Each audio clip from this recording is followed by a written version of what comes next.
धीरे प्रेम का स्थान नियंत्रण लेने लगता है, और जहां नियंत्रण प्रवेश करता है वहां सहजता बाहर निकलने लगती है। स्त्री के भीतर स्वतंत्रता की एक गहरी आकांक्षा होती है। वह केवल सुरक्षा नहीं चाहती, वह सम्मान भी चाहती है। और सम्मान का सबसे बड़ा प्रमाण क्या है? यह कि उसे स्वयं होने की जगह दी जाए, उसे बदलने की कोशिश न की जाए, उसे किसी सांचे में ढालने का प्रयास न किया जाए। एक नदी की कल्पना करो। यदि तुम उसके प्रवाह को समझते हो तो उसके किनारे बैठकर उसका आनंद ले सकते हो, लेकिन यदि तुम उसे मुट्ठी में कैद करने की कोशिश करोगे तो तुम्हारे हाथ केवल खालीपन से भर जाएंगे।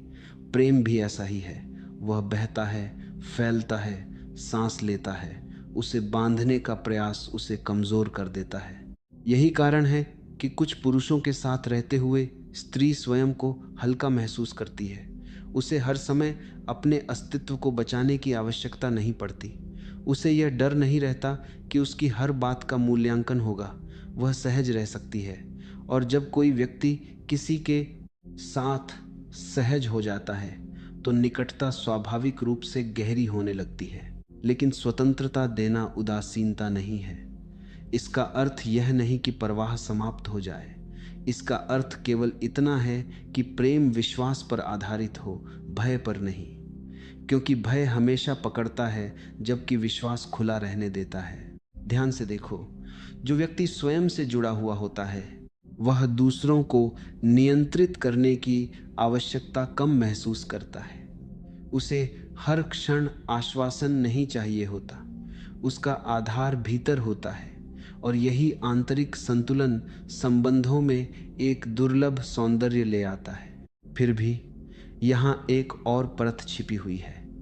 कोई व्यक्ति स्वतंत्रता दे सकता है, सम्मान भी दे सकता है, लेकिन फिर भी उसके और दूसरों के बीच कोई अदृश्य दूरी बनी रह सकती है। क्योंकि कई बार समस्या नियंत्रण की नहीं होती, समस्या उस चेहरे की होती है जिसे हम दुनिया को दिखाते हैं। और अब यात्रा हमें एक ऐसे मोड़ पर ले जा रही है जहां सबसे बड़े भ्रम का पर्दा उठेगा। क्योंकि निकटता तब तक पूर्ण नहीं हो सकती जब तक मनुष्य अपने ही बनाए हुए मुखौटों से मुक्त न हो जाए।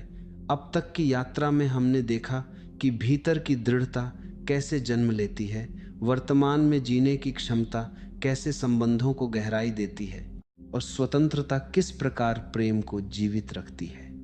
लेकिन अब हम उस स्थान पर पहुंचते हैं जहां अधिकांश लोग अनजाने में स्वयं ही अपने और दूसरों के बीच दूरी बना लेते हैं।